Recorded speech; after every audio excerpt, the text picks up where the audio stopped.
This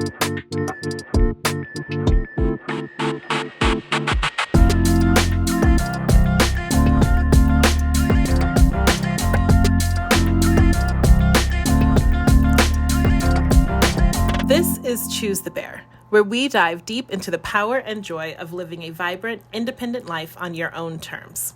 This podcast is your go-to source for smart, fun, and insightful conversations about what it means to embrace independence and live the life you choose.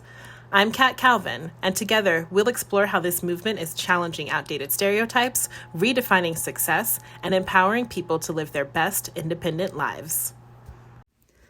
Hello, everyone. So today we have a really fantastic guest whose writing you may have read. Her name is Chanel Dubofsky, and she was actually a guest on My So-Called Selfish Life, which, of course, is now part of the Choose the Bear canon, I like to think. And she has written some really interesting articles about being child-free, particularly coming from a Jewish perspective. And so we had some really good, interesting conversation, both about that part of her life, but also we talked about books and some other things. And it's pretty, I found it really interesting and inspiring. I think Chanel is awesome. I would totally be in a book club with her, and hopefully you enjoy it as well.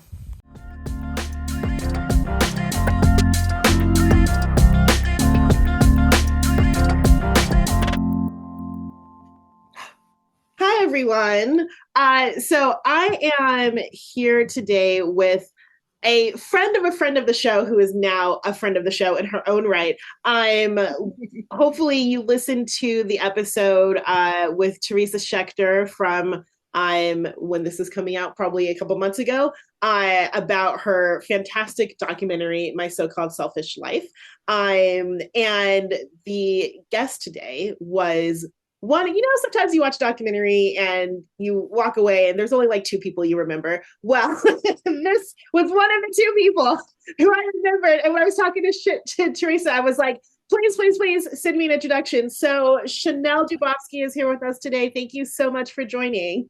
You're so welcome. That's so funny that I was one of the ones you remember. You were so interesting. But before we start with that, tell everyone all about yourself. Okay. I live in Brooklyn, New York. I'm a writer and editor. I teach fiction writing sometimes. Yeah, I have lived in New York for almost 20 years. I am from Western Massachusetts originally. What else? Yeah, that's good for now, I think. Yeah. Look, you're a writer who lives in New York. We're already painting a picture. Let's start with the documentary, My So-Called Selfish Life, because it was so interesting. And I think one of the things that we're going to go through. There were several things that made me really remember your appearance. But you have a very unique perspective. And you had actually already written about being child-free in Ford magazine years before. It was like 2016. And so you were a little more used to talking about this publicly. So when you were on the show, what came up for you? And what was it like having this conversation on screen on a documentary that you knew was going to get this message out to perhaps even more people than you were used to having this conversation with? Well, Teresa and I are friends, so I felt I feel really comfortable talking to her. I kind of didn't really think about it, that like a bunch of people were going to hear what I was saying. So that was interesting. So then when we saw the documentary, I was like, oh my God, like it was a weird thing to like be in the audience, seeing myself on the screen and seeing people like react to what I was saying. I think I've sort of, I think this is true. I think I've sort of forced myself to be comfortable in talking about being child-free. Like I'm much more comfortable with it now, like much more than I was, I think, in my 20s when I realized that I was a child-free person. And I feel a lot more comfortable with like doing the, I guess, well, not emotional, maybe like, yeah, no, the emotional gymnastics of like dealing with people who are still shocked that like this is a choice that a human would make. Um, right. Like I think it bothers me a lot less when people react badly. That being said, I think I've been loud enough about it for long enough that people really sort of don't talk. They don't like question me about it anymore. Um, I don't lead with it, but I think at this point people have been like, "Oh, I saw your either the documentary or they read something that I wrote or I don't know, something happened where like they were like, "Oh." Um, so I think yeah, I think I'm much more the documentary helped me, I think, sort Mhm. of cross that last Mhm. piece of like if I was weird about it, feeling weird about it, then like that's over Yeah, yeah. completely. And so one of the things that I am enjoying about this podcast is talking to so many different people from different countries and religious backgrounds, et cetera. And every culture has its own pressures and ideas about being child free, particularly for women. And you are coming from the Jewish perspective, which actually is, I think, in many ways more verbal than most about the need to have children. Mm-hmm, mm-hmm. And I know I have several friends who have really felt that pressure more than a lot of people from a lot of different communities. Can you talk a little bit about what that sort of specific Jewish perspective is on being child free? Yeah. So I would, let's see. So for a lot of answers to Jewish questions, I always tell people like, well, what kind of Jew, like who are you talking to? Like what, when you say Jewish, what do you mean? Because there's sorts of lots of different perspectives on lots of different things. So, but I think with having kids, it's sort of, it's a not a non-negotiable, but it's very clear, or it's perceived to be very clear what the text says about having children. Although there is room, I would argue, and I think a lot of scholars would argue, who know far more Torah than I do, that there are women in the Torah who express ambivalence over having children. And you're sort of, we don't really think about this, or it's not really shown to us, but it is visible, and a lot of rabbis are talking more like lefty progressive rabbis are talking more about it. Mm-hmm. Although the Talmud says some things too that sort of reveal that ambivalence. That being said, I can't remember if this is in the film or not. So if it is, then maybe delete this. But one of the first things that happened to me when I moved to New York, I think I was 26. I was looking for a Jewish community. I was living on the Upper West Side, and I went to a meeting, like not a meeting. I think it was just like a salon. It was like a casual, allegedly casual thing of like other folks my age. And the theme was Jewish continuity. And why I didn't know what I was fully walking into when I went to that, I don't really know. Maybe I was just like willing suspension of disbelief, or just like I didn't care. And one of the people, the person who was leading the salon conversation said, just to start us off, is there anyone who thinks they don't want to have kids? And I was the asshole who was like, me, it's me. And the derangement of raising my hand, but I think I was also just like, look, like this is what it is. This is who I am. And so like, if we're going to, this is happening, like, let's bring it. And she looked at me and said, what do you mean you don't want to have kids? Why wouldn't you want to have kids?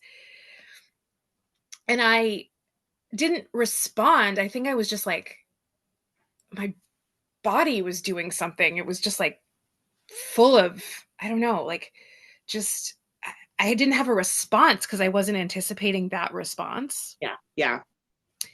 And then we quickly moved on after one dude said that he wanted to have like 10 kids or something. And I was like, please don't, no one marry him. Okay.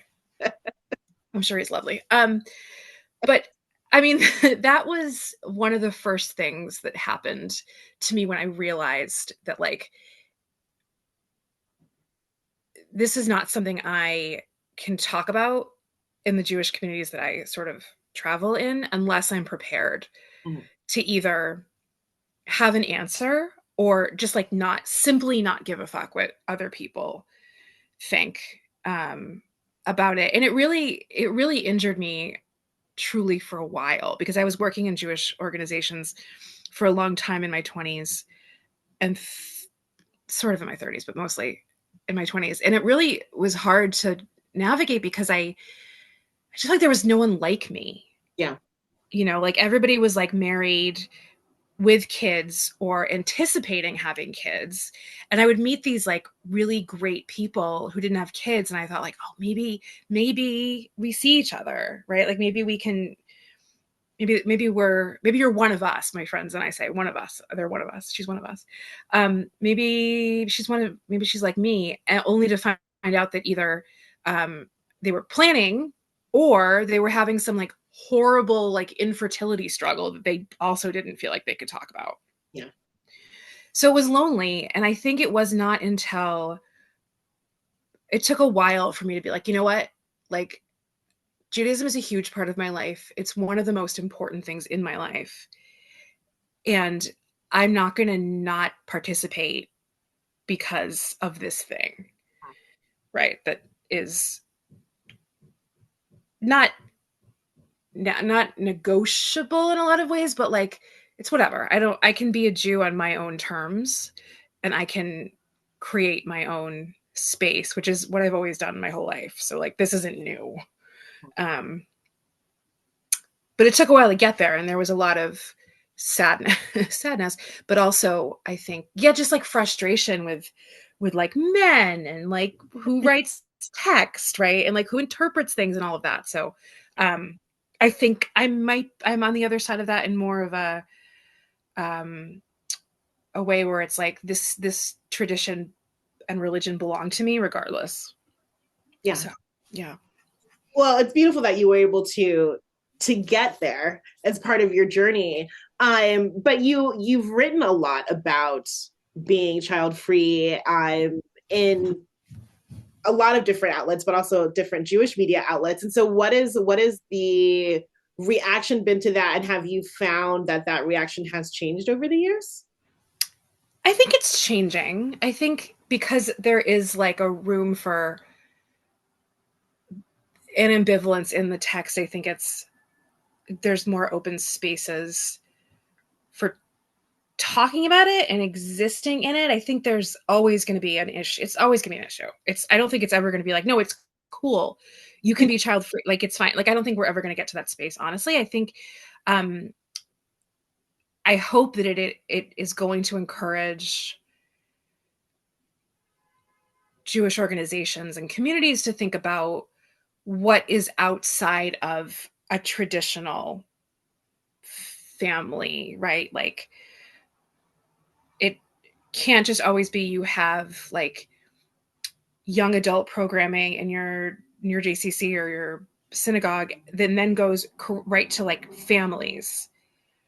So you're either always a young adult or you're a family, right? Like what is in the middle of that? And so I hope that especially now that folks are being more, the child-free folks are being more like, or just being more vocal, that there will be a change in that. There's so many more of us, right? Like just right.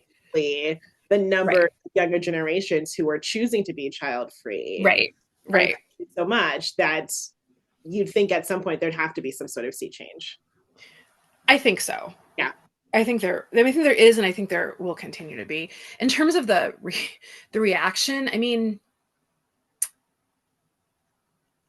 I don't know. I think it's been either like kind of in the beginning, it was like very rough. Like there was someone who told me that like I didn't care about Judaism because I wasn't going to have kids, like blah, blah, blah, like whatever. There was that. And then there was a lot of what felt like silence, I think. I see a lot more of it now. Okay, that's not true. I don't see more of it now. Now I think there's less silence, obviously, but there's also sort of we're now bringing up stuff that, not to be this person, but I was writing about this already, right? I was writing about this like in 2016, before 2016, right? I was talking about this before this sort of surge. So I think people didn't sort of know what to do with it, or they were super hostile. Yeah. Yeah. You know, and now it kind of feels like, okay, like I don't have to talk about it as much as I did. I don't have to write about it as much as I did, because it's becoming more, I don't know, acceptable. I don't know. I don't know that I ever think it's going to be like people are going to think it's awesome, because I mean, no, I think people do think it's awesome. That's not true. I think there are some people who are like, totally get it. Like, that's great. Yeah. Also, who cares? It's one choice out of many choices, right? But I think it will always be a sticking point for the majority of people. Yeah. That'll be, I'm really fascinated by how opinions are changing culturally across a lot of different cultures, as every country pretty much is dealing with this crash in fertility rates. And you can see, I mean, the difference in the way Sweden and Russia have dealt with it, right? Like, right. Like you can see where every religion and every country and every culture is really responding. And sometimes, like, could Putin be responding in a more typically Putin-esque way? No, right? I'm sometimes typical ways, but sometimes with shock. And I am very fascinated in watching that progression over the next several years. Yeah.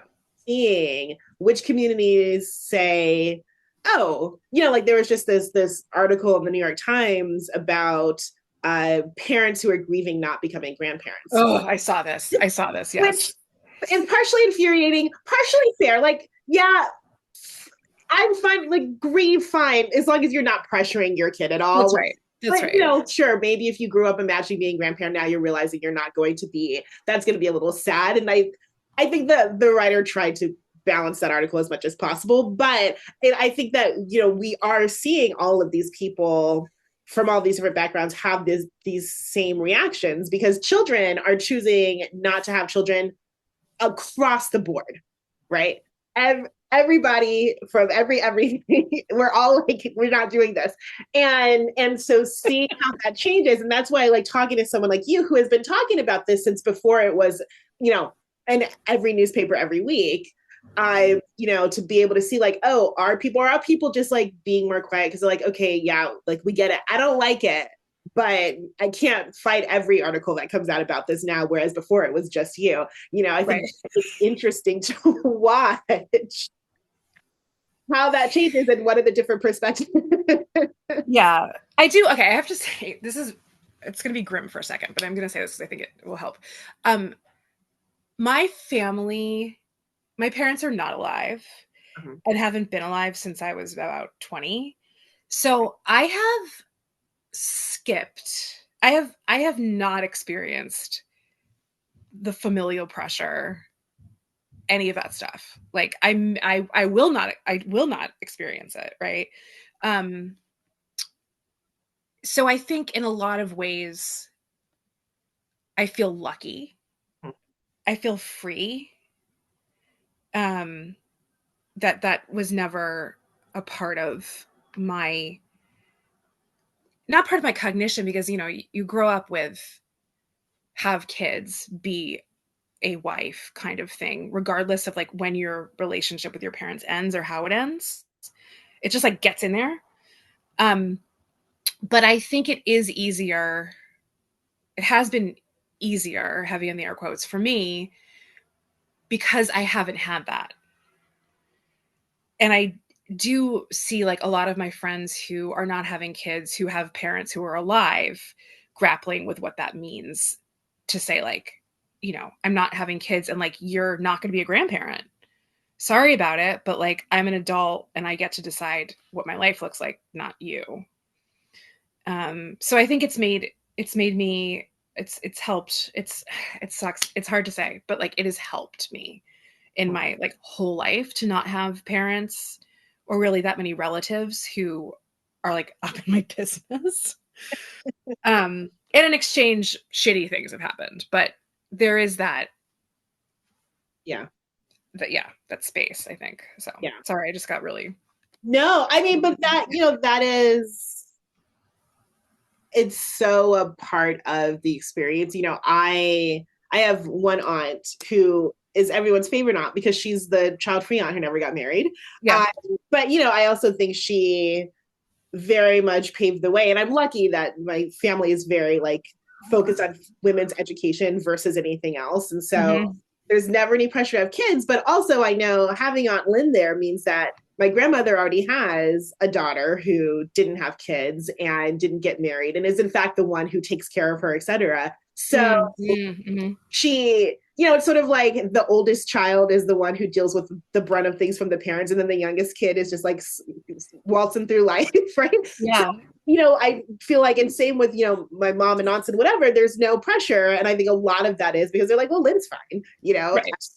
and Lynn is everybody's favorite. So fine, don't have kids, but you're going to go to grad school, whether you like it or not. Right. And so like, I do think those family experiences and what's there and isn't and how your family reacts, it from what I'm especially learning interviewing women for this podcast, that's really the bulk. It's there's some cultural and societal expectations for sure, but how women tend to feel about being child free and go through the experience, most of it is their families. And you saw this in the documentary because Teresa also has a mom who's totally cool with her not having kids, and it just made her life so much easier.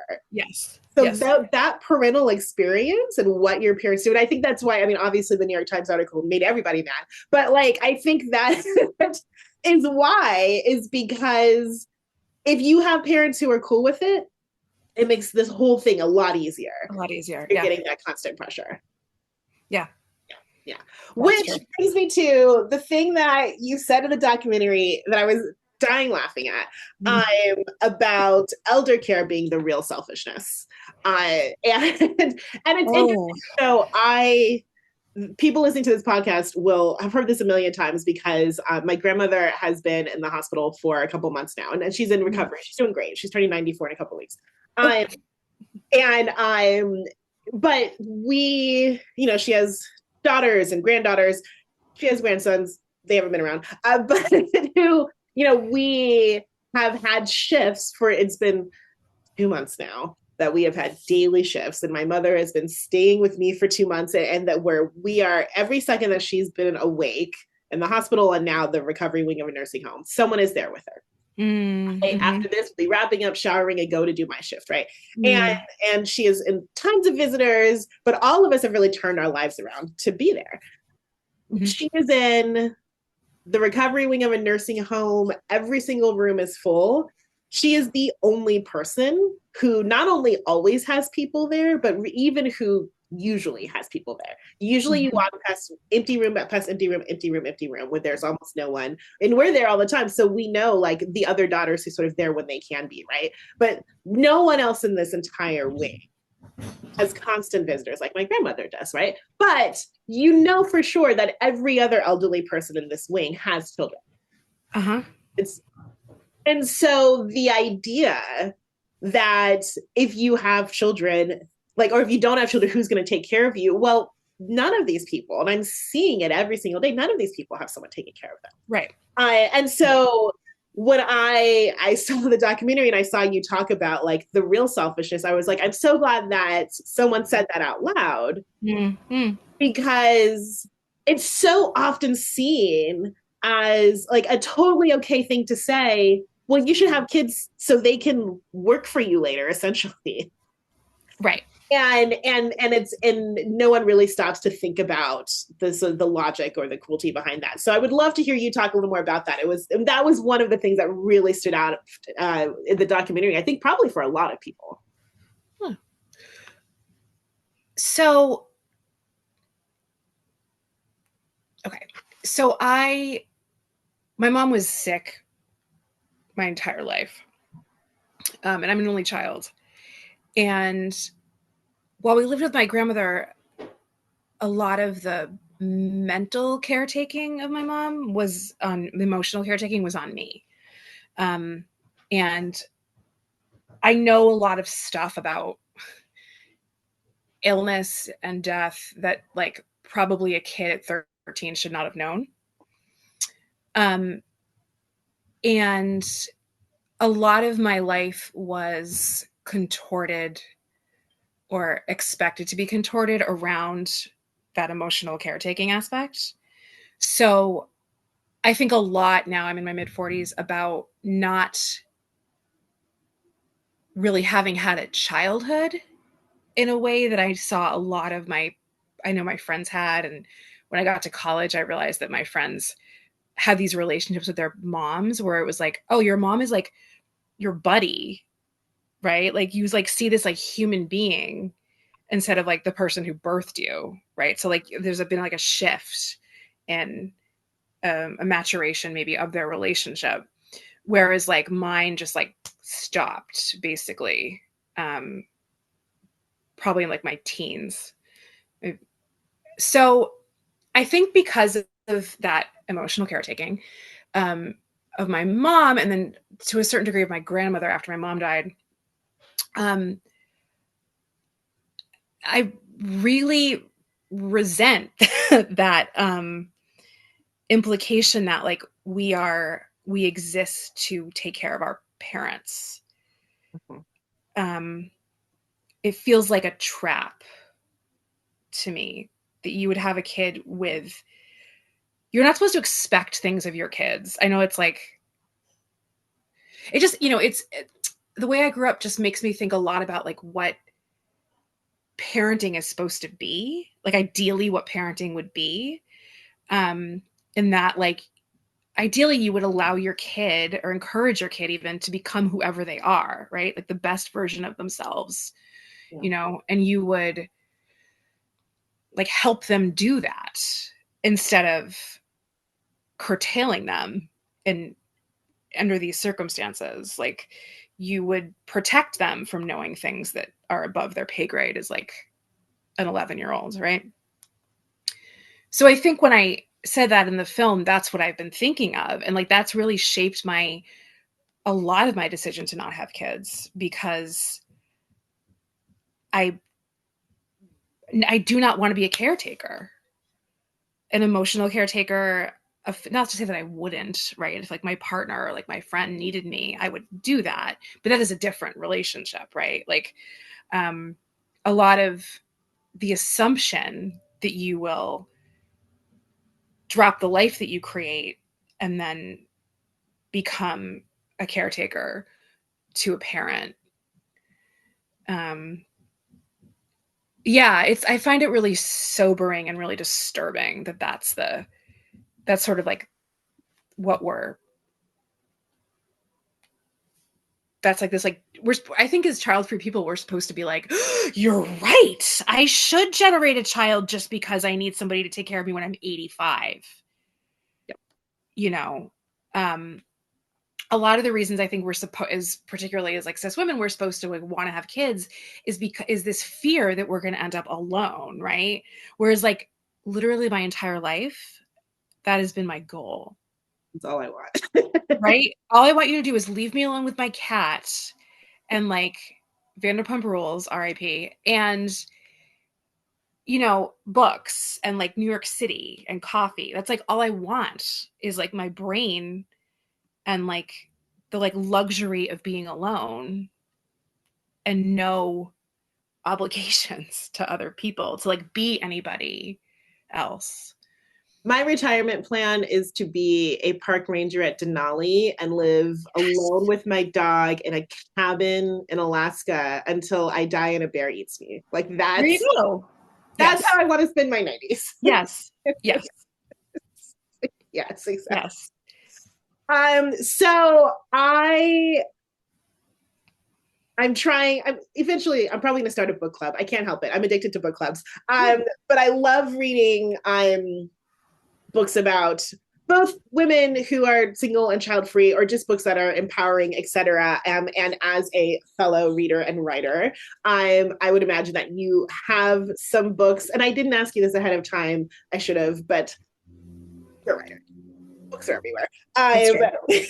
Do you have any recommendations you'd like to make of books that you have found inspirational, educational, helpful, have found guidance in, etc.? However, books people should read, people listening to this podcast.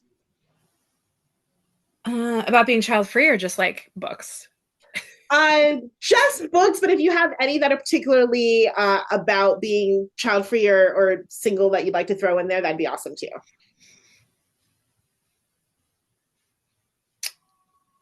You know, one of the things I look for in fiction, it's interesting because I think I read fiction both to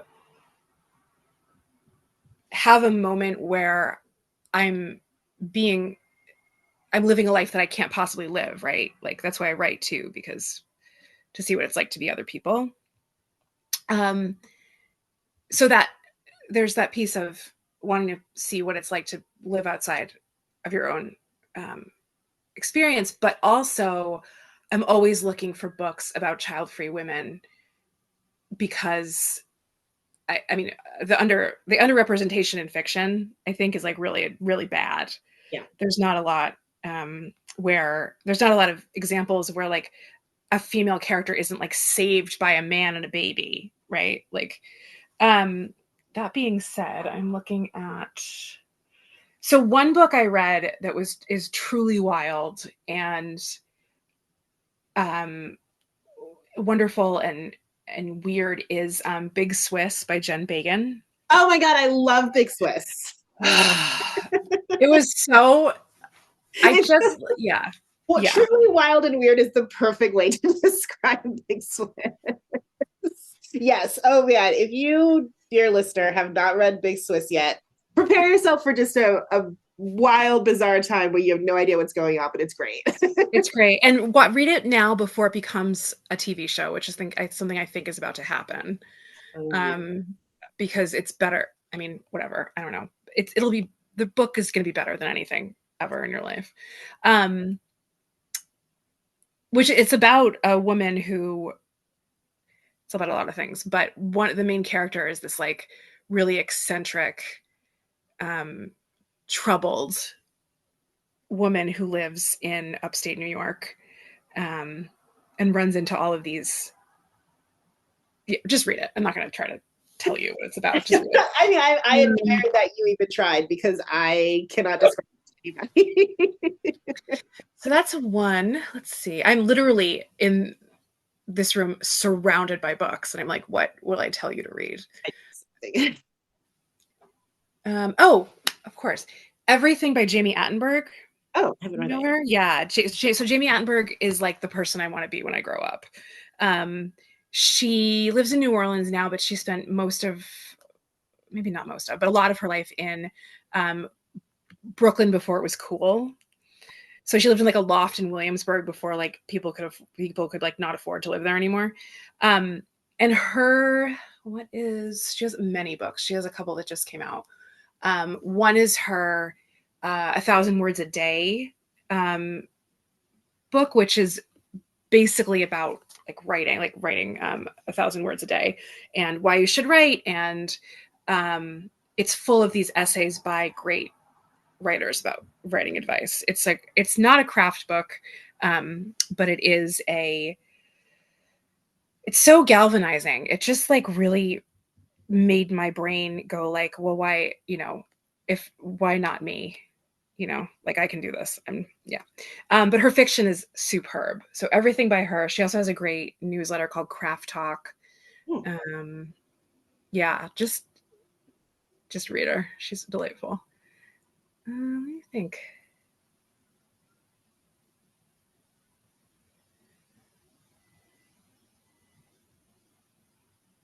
My Last Innocent Year.